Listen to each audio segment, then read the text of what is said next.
हमारा जो next chapter है आज जो हम पढ़ने वाले हैं वो है क्वाड्रेटिक इक्वेशन।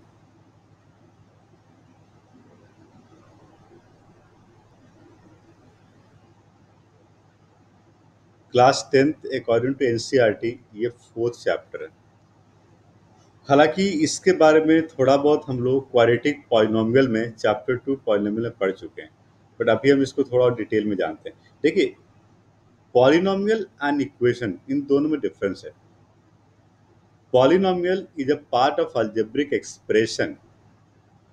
तो एक्सप्रेशन और इक्वेशन दोनों अलग अलग बात है। एक्सप्रेशन जिसमें कि प्लस माइनस साइन से कुछ टर्म्स सेपरेट किए जाते हैं, एंड इक्वेशंस का मतलब कहीं ना कहीं इक्वल टू का साइन आता है। What do mean by equation? आप देखिए, इक्वल टू के एक तरफ कुछ टर्म होता है और दूसरी तरफ कुछ दूसरा टर्म होता है, और इन दोनों की वैल्यू हमेशा इक्वल होती है। इसको हम कहते हैं क्वाड्रेटिक इक्वेशन। लीनियर इक्वेशन, बहुत सारे तरह के इक्वेशन होते हैं। हमने इसके पहले जो चैप्टर पढ़ा था वो था लीनियर इक्वेशन। अभी हम बात करने वाले हैं क्वाड्रेटिक इक्वेशन के बारे में। तो क्वाड्रेटिक इक्वेशन में किस तरह के इक्वेशन मिलेंगे आप देखिए। क्वाड्रेटिक इक्वेशन का स्टैंडर्ड फॉर्म हमेशा A x square plus B x plus C Y plus C equal to zero के फॉर्म में होगा। This is one variable quadratic equation.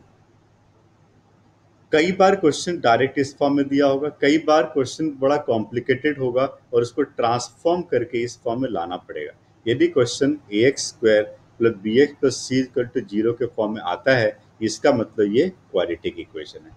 और इसको सॉल्व करने के हमारे पास कई मेथड है। हम इस चैप्टर में 3 मेथड पढ़ने वाले हैं, जिसमें फर्स्ट मेथड है फैक्टराइजेशन मेथड।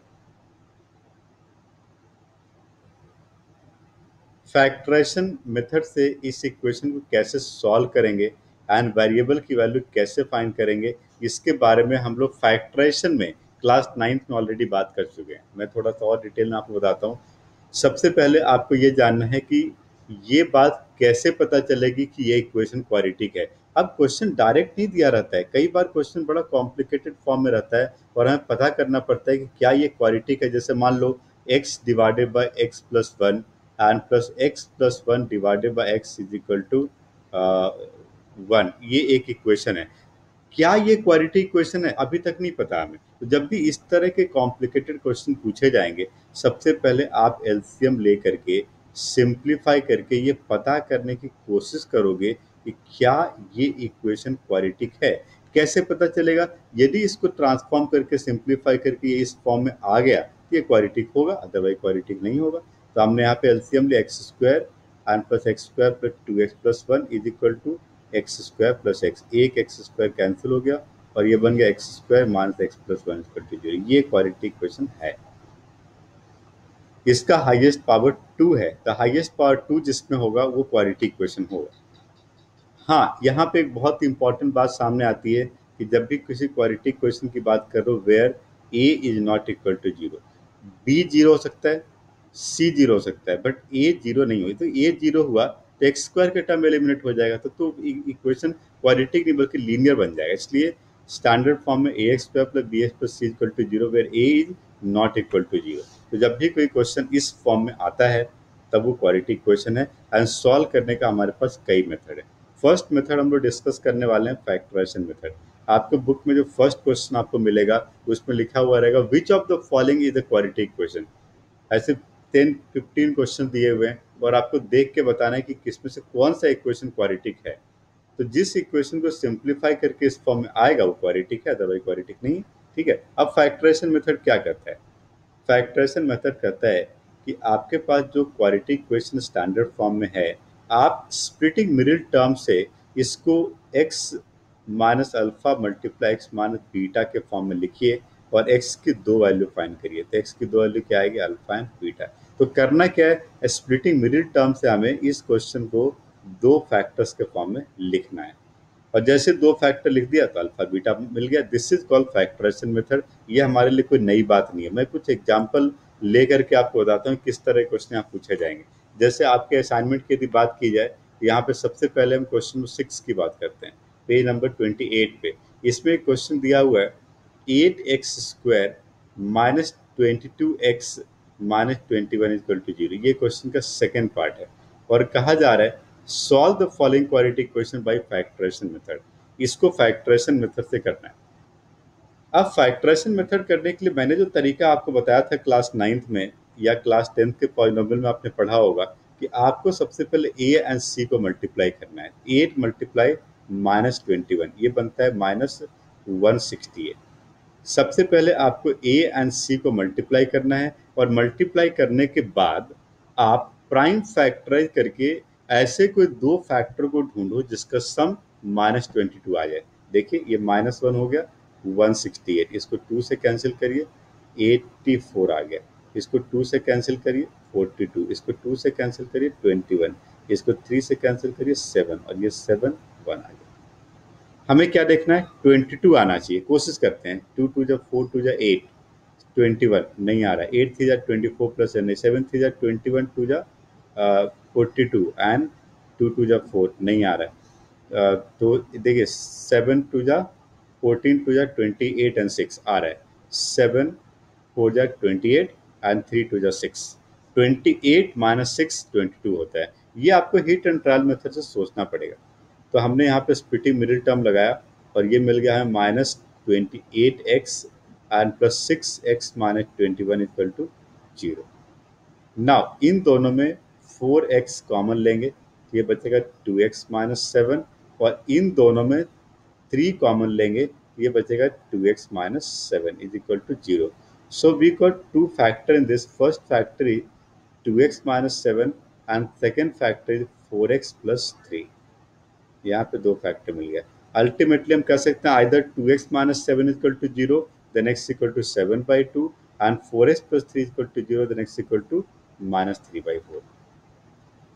इस तरह से आप मिडिल टर्म स्प्लिट करके फैक्टराइजेशन करोगे।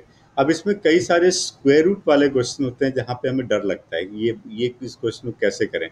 मैंने आपको जो आइडिया यहाँ बताया है लॉजिक सेम है। आप मुझसे कोई भी क्वेश्चन पूछोगे फैक्टराइजेशन मेथड का, मैं एक ही लॉजिक लगाऊंगा। हाँ, हालांकि ज़्यादातर बच्चे इसमें गलती क्या करते हैं, हिट एंड ट्रायल मेथड से ऐसे सोचते रहते हैं। ऐसा नहीं करना है।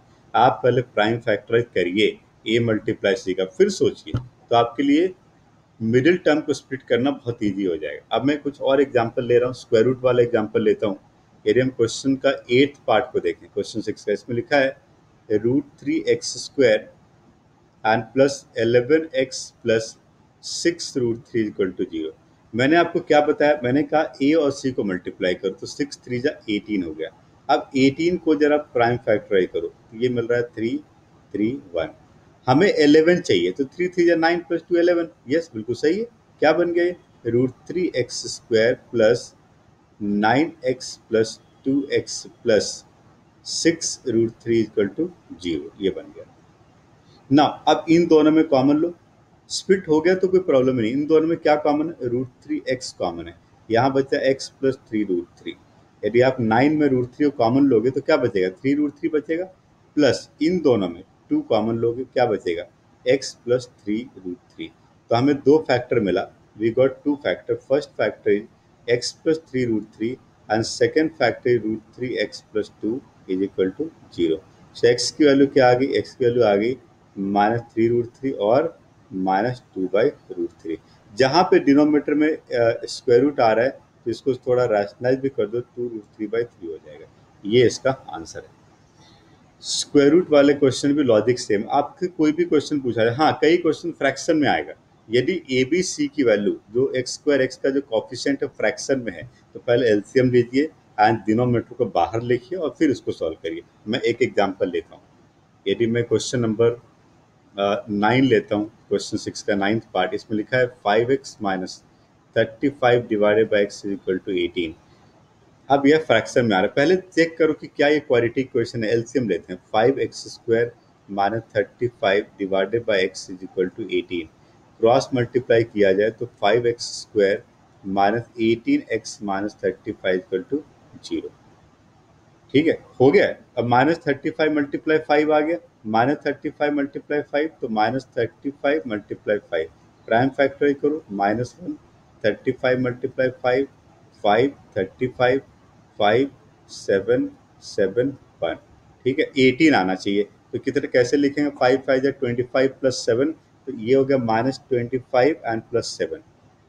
-25 + 7 कितना आएगा, -18 आएगा। ये बन गया 5x² - 25x plus 7x minus 35 equal to 0। इसमें एलसीएम लिया, कॉमन लिया जाए 5x, x minus 5 plus 7 multiply x minus 5 equal to 0।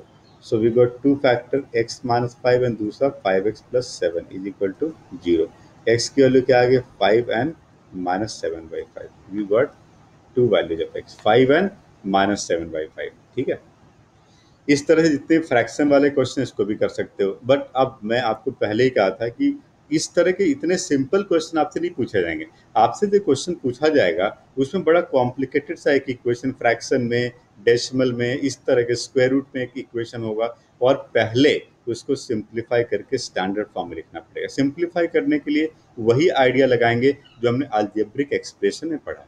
ठीक है, मैं आपको बताता हूँ कुछ एग्जाम्पल से। जैसे यदि मैं क्वेश्चन नंबर 7 की बात करूं, क्वेश्चन 7 का यदि मैं सेकेंड पार्ट लेता हूं, इसमें लिखा हुआ है कि solve the following quadratic equation by factorisation method. x plus 3 divided by x minus 2 minus 1 minus x divided by x is equal to 17/4।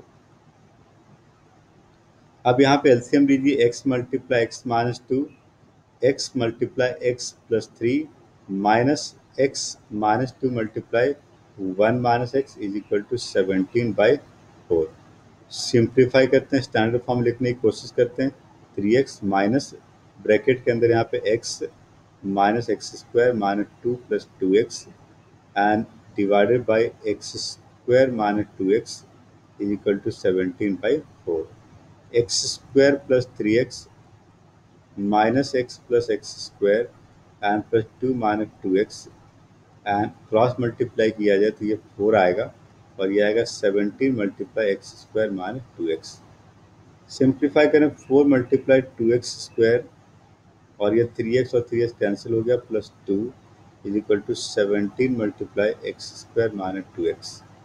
तो यहाँ पे आपने minus x minus 2x 3x के साथ कैंसिल कर दिया। हम सिंप्लीफाई कर रहे हैं, इसमें कोई नई बात नहीं है हमारे लिए, हम जस्ट सिंप्लीफाई कर रहे हैं। 8x square and plus 4 to the 8 is equal to 17x square and minus 34x। Ultimately 8x square को उधर ले जाओ, 9x square minus 34x minus 8 is equal to 0। तो हमने क्या किया, हमने इसको स्टैंडर्ड फॉर्म में लिख दिया।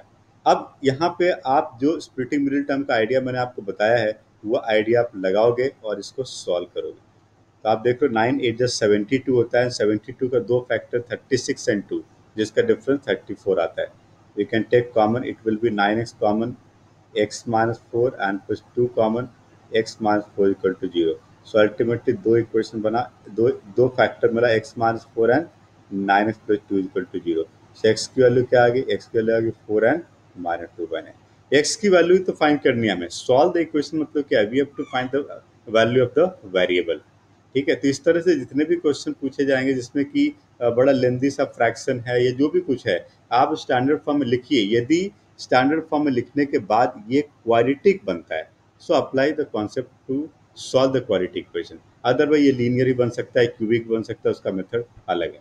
ठीक है, one more question factorisation method का। अब देखो फैक्टराइजेशन मेथड आप सीख चुके हो, अब आपको क्वेश्चन प्रैक्टिस करना। मैं एक और लास्ट क्वेश्चन आपको बताता हूँ। यदि मैं क्वेश्चन नंबर 8 की बात करता हूँ, क्वेश्चन 8 इसमें लिखा हुआ है 2x divided by x minus 3 plus 1 divided by 2x plus 3 is equal, sorry, plus 3x plus 9 and divided by x minus 2 multiply 2x plus 3 is equal to 0। यहाँ पे हमें एलसीएम लेना है और सिंप्लीफाई करना है। थोड़ा लेंदी लग रहा है दिखने में, बट कोई बात नहीं। x minus 3 multiply 2x plus 3 multiply x minus 2 हमने एलसीएम लिया, तो यहाँ बचा 2x multiply 2x plus 3 multiply x minus 2।